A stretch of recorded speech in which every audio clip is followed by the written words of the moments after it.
Happy lunch. Did you miss us? About an hour and 20 minutes after one show ends, the next one begins. And it is time for Thursdays with Niko. And, in short order, our friend Niko Moreno from PulsoSports will be joining us. And we will be catching up on everything from a Western perspective, a West Coast perspective when it comes to everything going on in Major League Soccer. We'll take a look at the week that was, catch up on the week that will be, go through our weekly versions of red light, yellow light, green light, go, and see. As we got into the discussion with life on the hot seat this morning, and it was interesting to find out about just the order of folks and what folks thought when it came to who's on the hot seat, who do you think is on the hot seat, who needs to be on the hot seat, those kinds of things. And so it was very, very interesting, and figuring out what was on your mind this morning when it came to everything going on with Major League Soccer, and trying to figure out, okay, who's doing what, who's going where, and what's the world going to look like, coming up in short order in Major League Soccer, because there is a bit of a match race when it comes to coaches. Who's going to be the first one to be on the line looking for a new job? And is it going to be in Los Angeles at LAG? Is it going to be with Sporting Kansas City? Is it going to be in someplace else like, I don't know, Montreal? Is Hernan Losada going to be the first one out the door? Because we all know how Joey Saputo, how patient an individual he can be at times. Hashtag sarcasm font. So, we'll see what folks have in mind when it comes to all of that, and what Niko has in mind, and what life was like with Cascadia last week.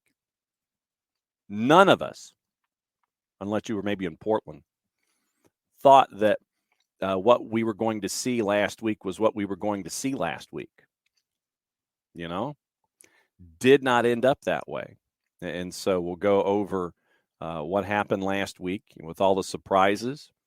And that was probably the biggest one. Well, short of maybe St. Louis and Cincinnati.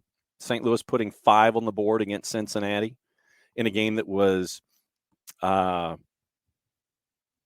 pushed back, postponed, whatever word you want to use, because of the really nasty weather. And first and foremost, you just need to make sure that everybody was safe and sound there in St. Louis.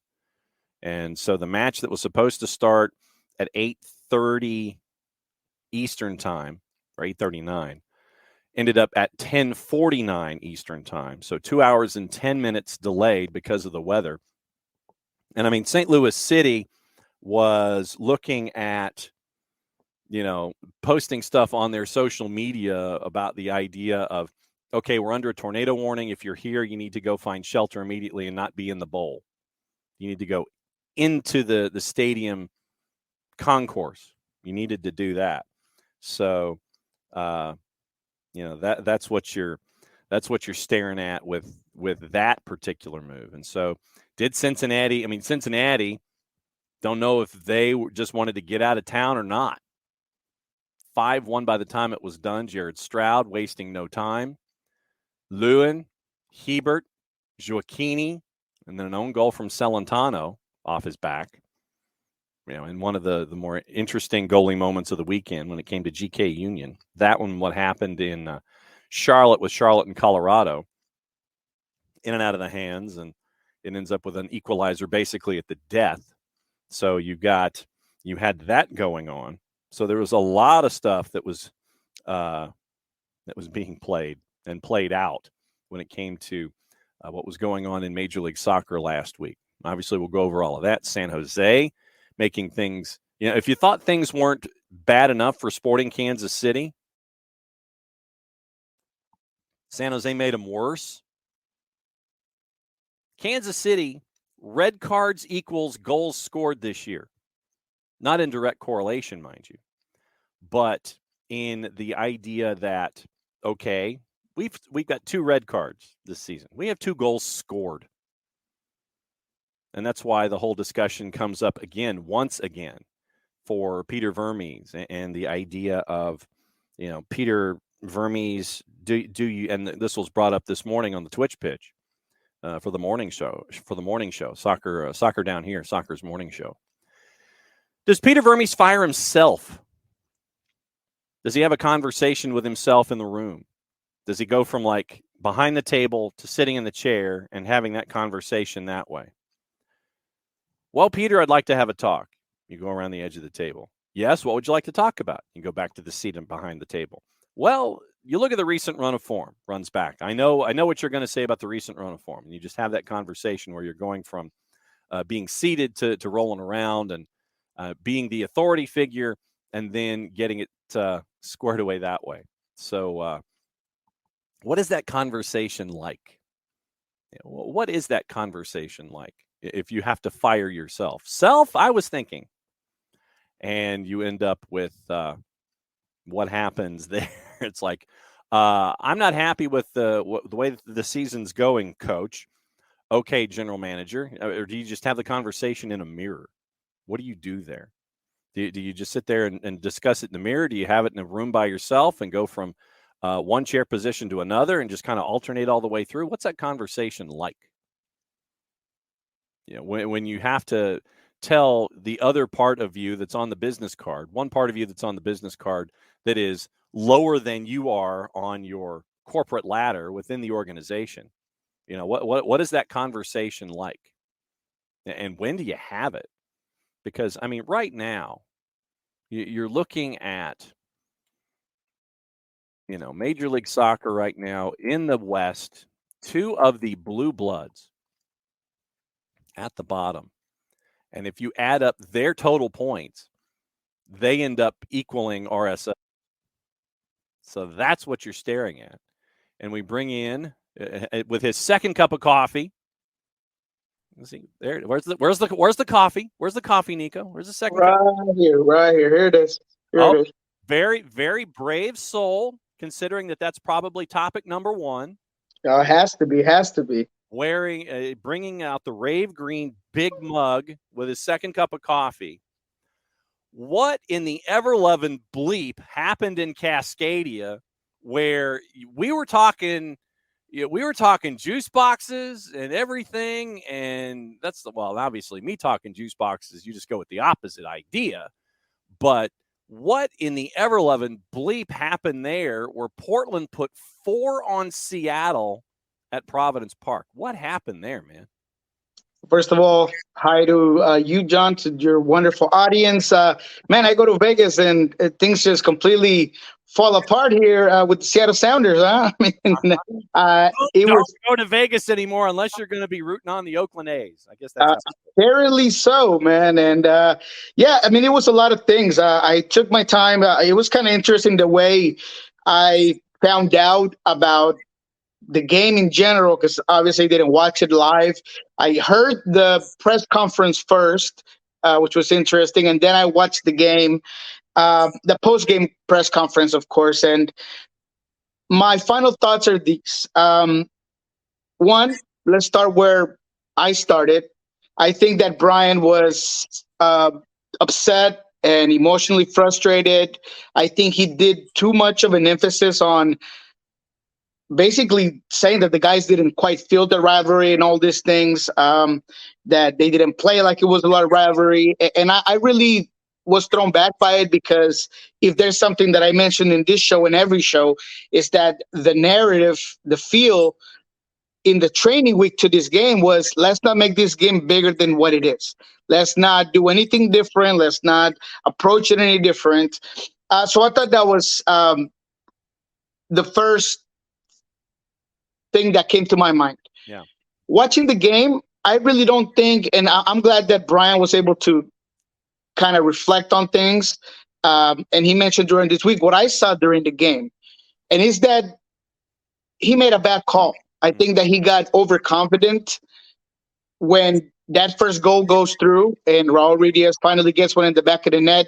Seattle was controlling the game from the second half between the 48th minute to about the 62nd minute. I mean, Seattle was completely dominating this game. They get a goal. Things are working right for the squad. Leo Chu is doing a lot of things right on that left side. He's keeping Mosquera from being able to get forward, making him defend. The fluidity of what you want this team to do was starting to get even better and more profound than he had all game. And then Brian brings Eber in and just changes the whole feel of the game. Brings Leo Chu out, brings Eber in. Pause there for a second. This is what Brian this week said. Maybe I made the wrong choice. The old pragmatic me might have brought in, let the team run, and then maybe brought in Javier Arriaga later on, lock it down in the back with a 3-man back line, 5-man back line, and maybe that's what he should have done. But I think he wanted to really get that second goal. He said it. I wanted to go for that second, and that created the perfect storm. That's what's the epicenter of the perfect storm, because once he made that substitution and that second goal didn't go in, although there were chances to make that second goal, all it took was one brilliant bicycle kick to throw it all away. Dairon Asprilla, being Dairon Asprilla, a player that always shines in big moments, comes through for this team, does a wonderful acrobatic goal, and he breaks it all down. He gives Providence Park life. He brings his team together, and he makes Seattle doubt absolutely everything that was going right before that bicycle kick. Not to mention, what you could already see is that whenever came on, he looked a little bit out of sorts. This is something that they've used, but it's not something that they constantly prepare. So it seemed like an option in case you're chasing a goal, but not one when you're already up one goal. So that was kind of the confusion by me, and I think that was a huge transcendent moment in the game. Once that goal goes in, then all hell breaks loose. Everybody starts making mistakes. Yamar Gomez Andrade makes a mistake pushing forward in the second goal. Then Jackson Reagan can't even help him. Or maybe he should have just taken the tactical foul, but he doesn't. Stefan Fry, on characteristics, spits the ball out right in front of the 18, inside the 18, and then just things go out of whack. Nuhu comes off. He's hurt. Now you bring Kellen Rowe. You get caught out of position. It's a counter, and there it goes, right? So Seattle dominates and controls this game at their pace, at their tempo for 70-so minutes, and then after that, it's all done. I mean, it's completely done and over with. Credit to Gio for rising his guys to the occasion with the limited team that he had, using some of the guys that were coming back from injury adequately, because he brings Paredes in. Fagosha does a good job. I don't think Evander was a huge difference maker, but he does his job when he started all the way to when he got pulled out. So all in all, there's credit to Gio, there's credit to that team, there's credit to that venue. But I think that if I had to point this loss on one person, it'd have to be Brian, just because of making changes that you did not need to make. When was the last time that you could say that about a Brian Schmetzer game, where the fault falls on him and not the actions of the folks inside the lines? When was the last time something like this happened? I can't think of one, really. I mean, it's usually a pretty collaborative, thing where maybe you could see it both ways, the execution of the players or the effort of the players to the move. But in this one, it's so clear cut that I can't think of a last one where I was like, man, Brian completely misread that immediately in this game. When you look at the rest of what happened, obviously what we like to do is we like to do red light, yellow light, green light. And I know that, and like I said, we can take teams and we can throw them in and they can be different lights from one week to the next.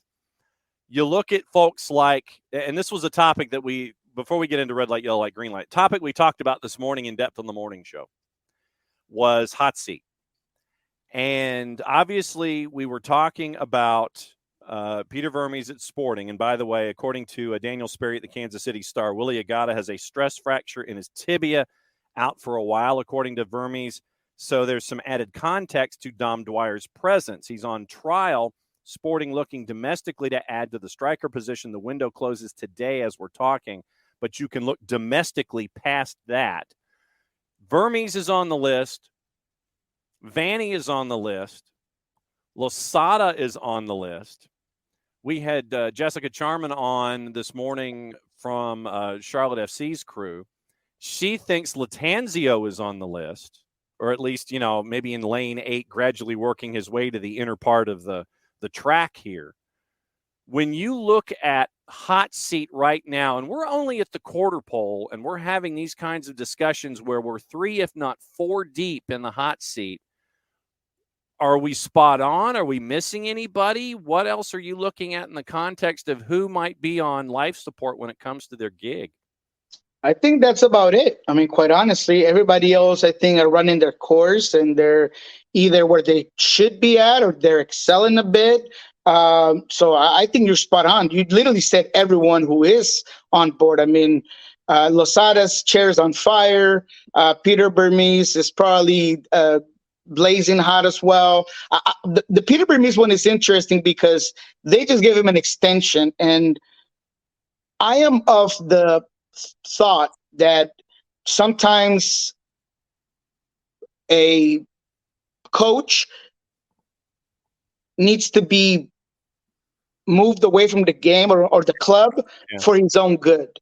And I remember being the first guy who asked Siggy Smith when he stepped away in that year, where I remember it was a stinker against Sporting Kansas City where Seattle only made 1 shot on goal. And I asked him, hey, is it that time for you? You've been amazing. You've created this legacy. You've been, a part of the foundation of this club, but is it time for you to step away? I feel like that never got asked of Peter Vermes, and I was really surprised when he got that extension. So that one is very interesting to me. If that seat, because he should be hot, because he's been awful. I mean, he hasn't been bad. He's been atrocious. And this weekend they played a good San Jose team, but that Sporting Kansas City team has just been zeros all across the board. And there's no fight, there's no structure, there's no anything, right? Red cards, goals scored. How many fingers am I holding up on each hand? The same number. Exactly. I mean, it's incredible. It's hard to think about it. Greg Vanny, that's another interesting one because it just seems like the guy has no idea how to right this ship, and he has probably the guideline of how to do it because every time he plays that 3-5-2, the team just plays better, and he seems like everybody's in better positions, but that ego or his own thoughts are just blinding him from righting this ship. So that's another one where he's been with the LA Galaxy long enough time to be able to figure out, and this year come in and say, hey, this is how we're going to play. This is what I see. This is where players are going to play at their best. And he hasn't done that. And to me, there's no leadership at this point. We talked about it last week. There's just no plan on how to make it better. So definitely another guy that the seat should be like a hot stove. I mean, it's got to be pretty hot. And Losada, pretty much anybody who is attached to a gig in Montreal, Joey Saputo, who hashtag sarcasm font, has always been approaching things from a business sense with a level head. He's always wanted to sit there and think through things logically, take his time, analyze a decision. No. Joey will sit there, and Joey reminds me a lot of like George Steinbrenner with the Yankees, where because I mean, legitimately, it's like I'm mad, or Watford, something where the ownership group there is they burn through, I mean, more managers than I do legal pads and the paper that's attached. I mean, you need like a hazmat suit to take the gig in Montreal if you want to be there. I mean, just ask Wilfred Nancy about Montreal. And the question was raised this morning about Latanzio in Charlotte, and it's trying to figure out what's going on with Charlotte FC. And it was an interesting point that Jess made. Right now below the playoff bar, Jim Curtin, yeah, okay. Rooney, fine. Struber with Red Bull, that might, yeah, and I know a lot of folks are saying that specifically in Harrison, New Jersey about Gerhard Struber. Neville in Miami, you're not getting any help with your offense, and that's why you make the deal for Kamal Miller. And then Charlotte with Latanzio, right now you've given up 16 goals in your first 8 matches, and obviously when you don't have Christian Kalina, that is a contributor to that. But the point that was made by Jess this morning about Charlotte specifically is that we don't know just how much the passing of Anton Walkes weighs on that group. And you want to do things, you want to do right by Anton and his legacy and for your friend. But it can take you one of two ways. It can take you to that high where you are cruising it and crushing it, or it can weigh you down. And it looks like that's part of this with Charlotte, is that all of the emotion that's attached with Anton Walkes might be weighing them down more than we know. That's a very interesting plot. Could you give me 1 second? Take me off camera real quick. I'm going to put the puppy outside. He's about to break something. I'll be right back. Give me 1 second. Go for it. Yeah. So Niko is Niko's going to take care of business with the boss. Niko's going to take care of it. What's going on with the boss and figure out what needs to be done, because when the boss speaks, you have to make sure that doors are open, the in and the out, make sure that is, transpires, because we have that here at Office HD, no lie. But because that it happens a little differently here, because the rowdy dog hangs out with the boss and just make sure that the boss is as protected as possible. So if anything happens here at Office HD, you hear the rowdy dog from up high and he's barking at UPS guys and all that. He only wants to go out when the boss wants to go out, and maybe occasionally if he really has to go out. So no, Niko, I completely understand when the apologies. He was sleeping. I thought he was good. Woke up. That's on me. Bad planning. Like sometimes it happens to coaches, and like it's happening to Latanzio, right? I mean, he's a guy that he seemed to have figured out this locker room when he was just an interim coach. He was simplifying the game. He was allowing guys to be more free and less stringent. I don't know if you remember, but when we did one of the early shows this season, I told you that he felt like they were dancing salsa 1, 2, 3, 1, 2, 3. That's kind of what they look like this year. So I think it's on the coach. Yeah. The Anton Walkes thing, I can't really speak on. Definitely something that emotionally can shock an entire team. Yeah. But I really do think that the biggest problem with Latanzio is that maybe when there was no expectations, when he was just a guy, with the fire extinguisher trying to get the flames out, he was at his best. But now where they're telling him, hey, you got to come up with a system, you got to come up with a way. He's had issues with the locker room, with players, putting him in the right positions, his approach to games, and all of that in collaboration has just created a bad team. Yeah. And because of that, I really do think that he's another guy that absolutely deserves to be in the hot seat. Because when I look at this Charlotte team, I see a lot of quality, man. You got Kopetti and you got Vargas and you got Swiderski and you got a decent midfield. Yes, Kalinas is gone and that makes a huge difference. But at the end of the day, you could be doing better and you can make changes and adjustments to make sure that everybody's playing where they should be playing. And that just hasn't happened. So to me, he is the biggest problem with Charlotte at this time, without a doubt. They should be better. Even when they've gotten results, I feel like they played below their expectation or their overall potential. So because of that, I think he's another one. I would put him right below there with Losada, just because of he's getting players that a lot of maybe Losada doesn't have at this time, right? Losada doesn't necessarily have a Copetti right now. Losada lost a lot of guys from last year's team, right? So maybe there's a little less on him. Obviously, the results are worse, and Losada has his own problems, but I think Latancio is right there with him for sure. Red light, yellow light, green light. And we can have, we try not to have back-to-back weekers when it comes to red light, yellow light, green light, but we can have repeat individuals and or clubs when it comes to red light, yellow light, green light. When it comes to whatever direction you want to take it, however you want to start, you want to start from the top of the stoplight, work your way down. You can start from the bottom of the stoplight, work your way up. What's on your mind this week with red light, yellow light, green light? I know that we could start it off with the red light. I mean, let's stay on the Peter Burmese boat, and I'll go with Sporting Kansas City as the red light, one that I haven't necessarily nominated completely, right? We've talked about it. It looked like they were red, but we just wanted to ignore it a little bit. But this 3-0 beatdown was telling. There seemed to be no fight for this team.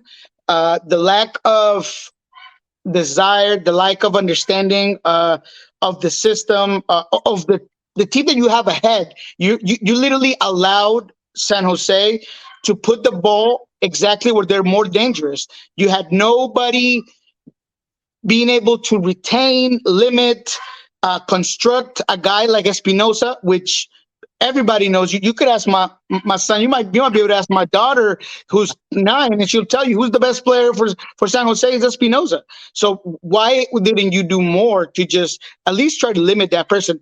You don't have the personnel. Are things not where you want them? You got to be able to do something. So this team, for me, lacks talent, as I've said in the past. They need to add players.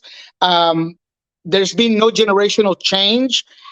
They continue to go after a guy like Pulido that you can only make so many excuses for because of the injuries, but he hasn't quite been effective here, despite maybe one season or half a season, if that. So because of that, I think that for someone like Peter, that he's the coach, he's the GM, he's got all kinds of keys in his pocket. More needs to be asked from, and I don't see it. This is a red team that might stay red for a long time, along the sides of Montreal, and maybe the Galaxy. Things don't get right, but Sporting Kansas City, I'm going to put them this week because that performance was beyond bad. It was just lackluster and uninspiring, underwhelming. Anything you can think of about this game, that's what I saw from Sporting Kansas City. Yellow light this week. Who is it?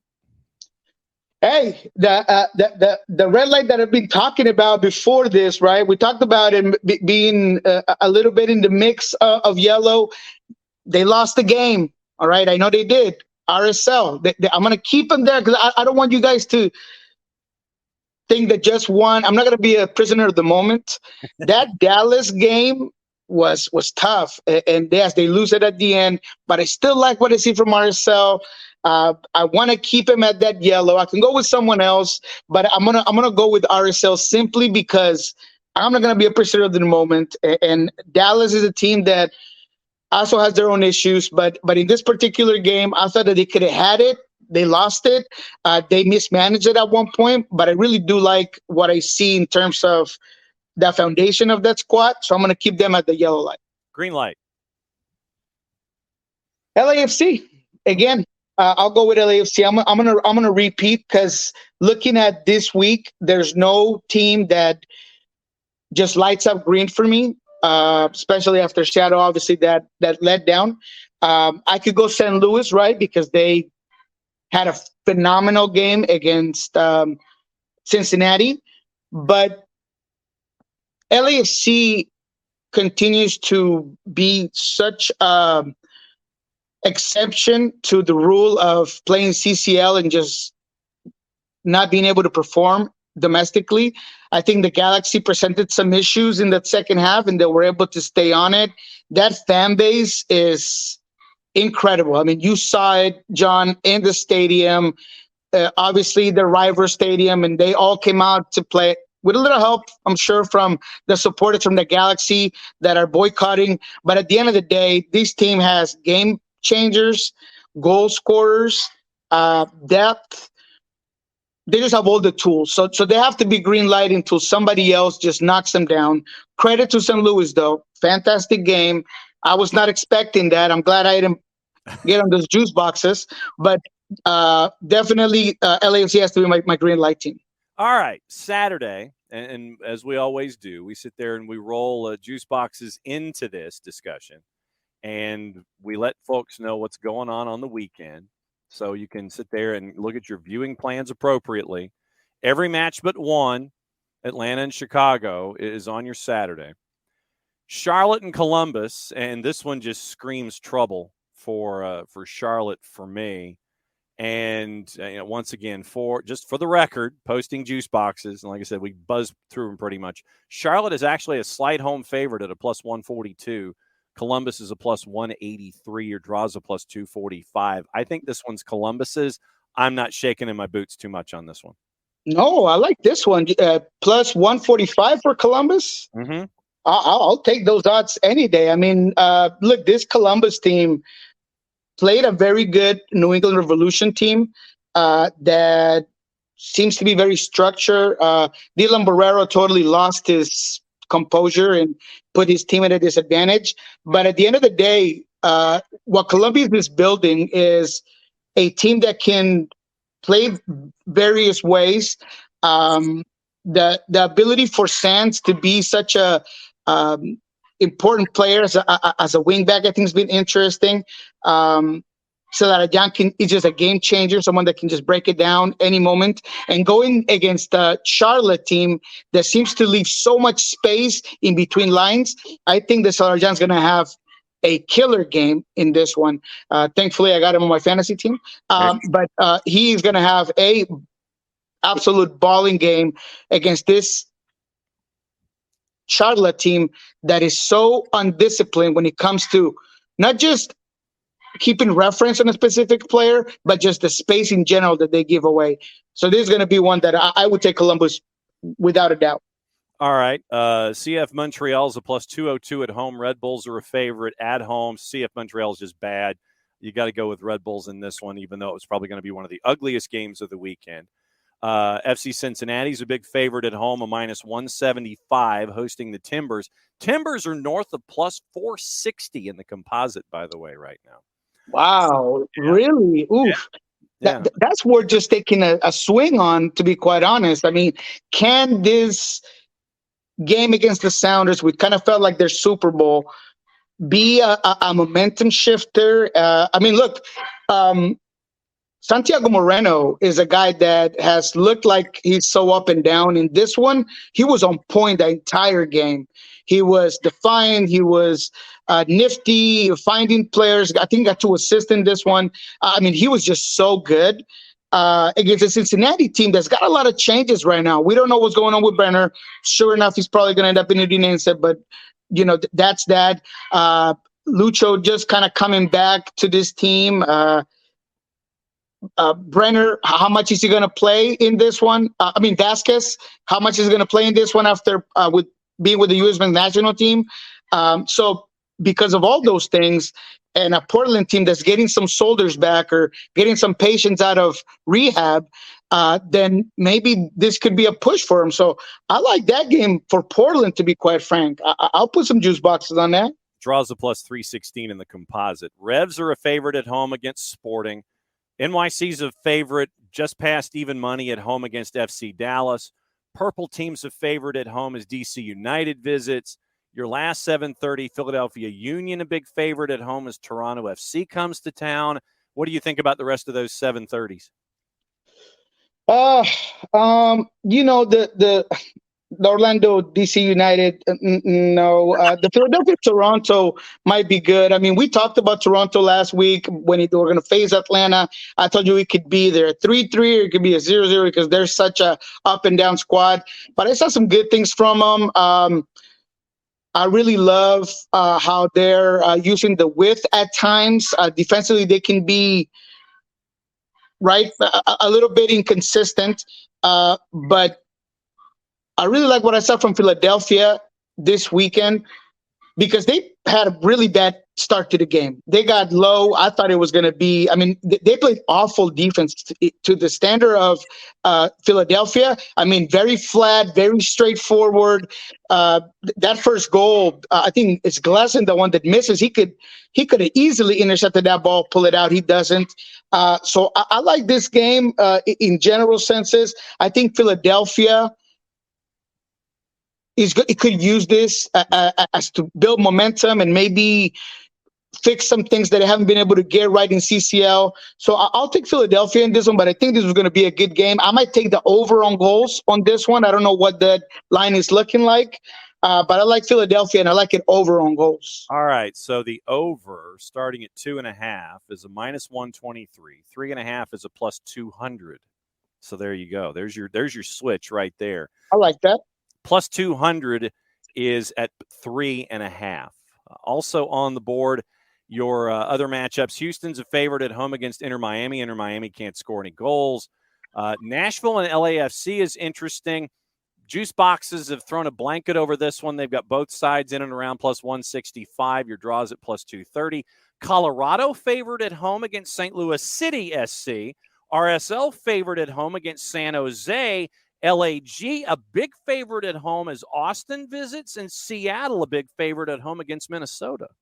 Well, that's a lot of good ones in that. I like that St. Louis, Colorado. What's it looking like for St. Louis at Colorado? +245 in the composite. Ooh, I like that. Take that one. I'll sign up on that one for sure. Look, Colorado coming from a very good game. No one is denying that at all. They tied, yes, but you saw some of those things that Fraser's been trying to do all season long. They just cannot pull a full 90-minute game. That's their biggest issue, right? And against St. Louis, you need to be on 90 minutes, just like the way the Sounders were here at home. And I don't think Colorado has that. Being able to be just about perfect on both ends of the spectrum, defensively and offensively for 90 minutes takes a lot.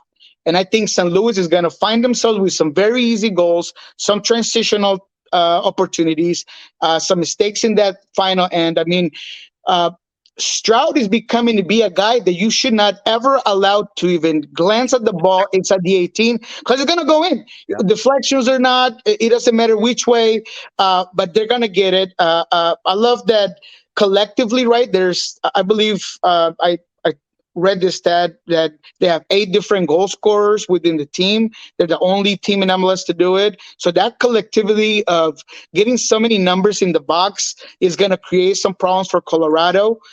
So yeah, I like that. That St. Louis game is interesting. The Nashville LAFC are always fun, or at least in terms of intensity.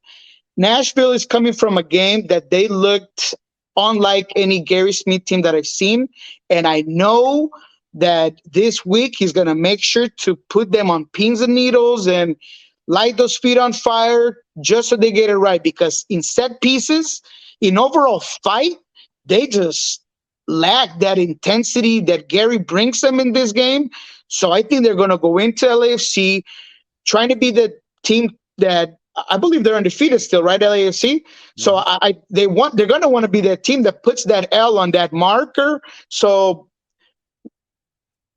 what's the numbers on Nashville? Nashville, basically either side is a +165 to win. They just, like I said, they just took a blanket and just went, you can have it. We're putting them all at the same number. Yeah, I would like a little bit more for my Nashville pick, but you know what? It would be, I would take the pick. If we're going to go even money or we're going to put a blanket over it, I'll go with Nashville in this one. LAFC, yes, they're my green light team, but I'm going to go ahead and say that when a team gets on that type of streak, they're always due for a bad game. And I think inspired Nashville team could be it in this one, especially at Nashville. And LAFC right now 5-0-2 in their first 7. Last match on the board is the one here in Atlanta on Sunday. Atlanta United, Chicago Fire. Atlanta United a big favorite at a -164. Chicago north of +400. Yeah, I wouldn't touch Chicago. Look, they've been playing well, but they've gotten really lucky as well. I mean, that own goal against Philadelphia, I mean, that's comical. And it's, Chicago's not going to be mad at it. They're going to take what they can get at this point in time. But I think Atlanta, again, they even in that last game, they were a little bit underwhelming for me because I have such high expectations of them. But right, Thiago Almada is a game changer, and he just completely amplifies everybody in that squad. So is he ready for this game? Is he going to be on it? Those are the question marks kind of for this one. I still wouldn't touch Chicago at all. But I don't know if I would kind of be of the theory that this could be a game where maybe Chicago plays very pragmatic. They're going to make it uncomfortable for Atlanta and maybe just try to play for the draw. So what's the draw looking like in this one? Draw in this one, I think it was a plus 265, but let me double check it really quickly here. Once again, it's a composite courtesy of our friends at Odds Portal, and they take about 15 to 18 different juice box purveyors, throw them in a pile. It is plus 316 for your draw. Oh yeah. Okay. I might just throw some in there. Obviously, I'll be watching where Thiago Almada is at, and is he going to play? Is he not going to play? But that could be one that'd be fun to just throw a couple at. That Seattle Minnesota game, I would feel pretty comfortable at putting money in Seattle because they have their number here at home. Because they're just a better team. Because they're going to want to wash off the disappointment and stink that Portland game left. For this squad, Raul Ruiz did come off with a muscle injury. I'm hearing that he sounds like he could be serious, or he was limping pretty hard when he came off. I wasn't at training, but immediately when I heard, I tried to obviously call those who were there, and he sounded like he was limping pretty hard. Obviously, Jomo and Leo have had no issues, but Jomo just played 80-plus minutes with the U.S. men's national team, so he's likely to be on the bench. So is Eber going to start in this one? A lot of different components, but even then, even with all the changes that could happen for that one, I like Seattle in this one. Christian Roldan also still under concussion protocol. It was diagnosed Friday late night, and obviously he wasn't able to play against Portland. He was a big setback for the team in that one. I think he should be ready, but there hasn't been anything official from the Sounders yet. But also something to watch on that one. All right. Niko Moreno, Sports Pulso, Soccer Bar. Thanks for hanging out with us for another go-around of Thursdays with Niko. Actually, on a Thursday, go let the boss out. I know that I've heard noises, and I know how important it is. When the boss wants to go outside, boss has to go outside. We'll do it again next week, my friend. Thanks for hanging out. I got you, man. I'll make sure to have them locked up next time, my friends. I apologize, but thanks for being on. Check out PulsoSports, Soccer Bar. Appreciate y'all. Have a good one. What he said. Since it's the end of the show, that means we get to do this.